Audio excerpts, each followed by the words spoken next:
Welcome to the Business Buyer Diaries. My name is Nathan Platter. I'm a full-time employee, and I bought a business.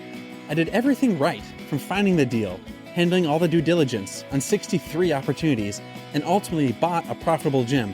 And boy, was I in for a big surprise as a new owner.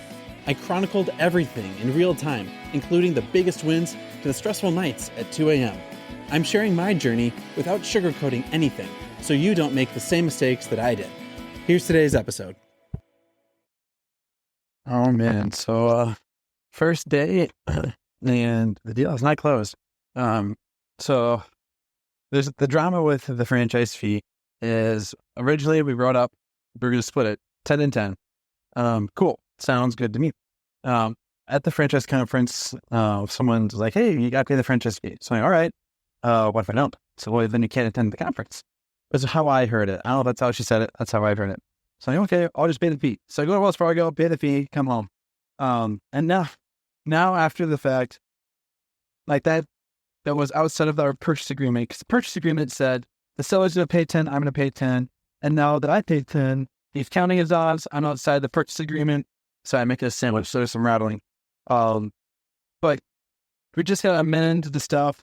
But then it's just drama with what does the purchase agreement say? And what does the thing say? And it's like, it's not complicated, but everyone wants to make sure that they get their final dollars and cents at the end of the day. The seller should get their full pay. The broker should get their full pay. The equity injection is going to get the full pay. But apparently, me paying their $10,000 portion is enough to throw things off. So that's kind of annoying. So my takeaway is follow the script, follow the plan. And does the buyer take on more of the headaches? Because if you try to assume you're going to take on headaches, if you try to play halvesies, and then you end up taking on the headache, then everyone gets a headache. But if you just take your lumps, no, I'm going to pay this debt, I'm going to pay this con, then it's done and over with, and then you just get it done. That might be the right thing to do, but that seems like the easier thing to do. So start around, I'm just going to end up paying the fee myself, because this is ridiculous. What else is going on?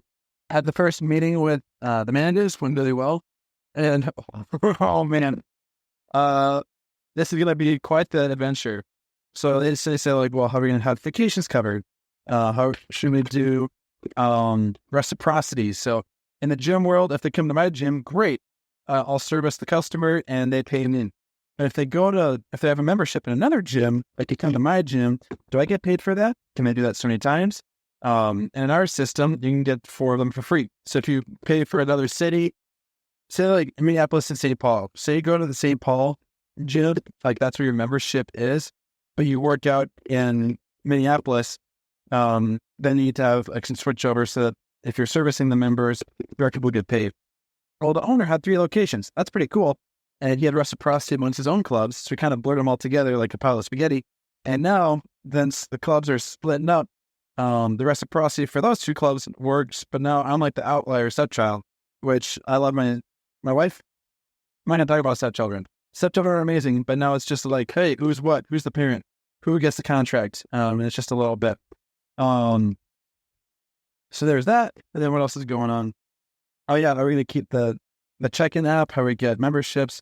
Since we have inventory, supplements and merchandise, we got to figure out who's going to pay for inventory. Well, be the owner. But the prior seller would basically buy inventory on his one credit card that covers 3 studios, and then you just ship it to the right location. Well, that card is still existing and running, but now they can't use the card because, at different clubs. So now I have to get a business card, but I don't want to do a credit pull until after the deal closes because I want to have as good a credit possible for the deal close. So I want to get a card for inventory, but I don't want to do it until after the deal closes. And once the deal closes, then we can get inventory. My staff want to get inventory, which is fantastic. And I'm just talking fast because I'm making a sandwich and, oh man, they're shooting from the hip. And the stuff is amazing. Don't get me wrong. These people are incredible. And they're thinking of stuff I never even thought of.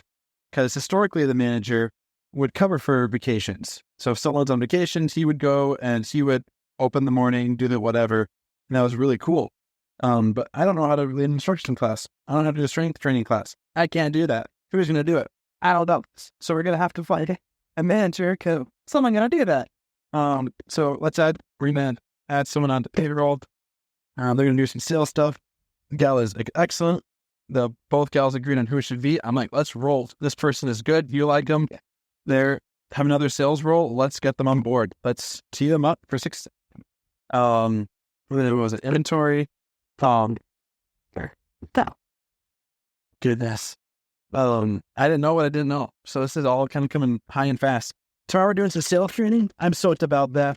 I'll do some shout outs and refer roles once I get a paid endorsement, because that's going to be worth something. But I got some friends from the prior roles that I've had that do marketing. So folks that help folks to show up to your gym, and then you do the watch your demo close. And that'll be amazing and fantastic. Something that I really like too is they also do sales training. So once they come, like, sure, they can send people to your front door, but if your staff are awful at sales and closing and I don't want to say closing, but like helping people commit to their health and fitness journey, you need someone who's able to do that. And so this marketing company has actually like free sales training on the actual signing of paperwork stuff, which is really great. People say, can't afford it. What will my spouse say? I don't have time. We'll give you reasons why they don't want to actually do what they came in to learn how to do. And so you have to be good at helping people commit and engage on their health and fitness journey. And they do that, which is fantastic. I'm really stoked for it. So that's tomorrow.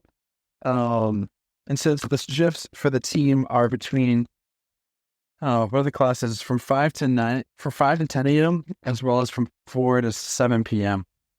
So asked him, like, hey, when should we have our meetings? So, like, what's our window of doing these? That was good as well. I made it.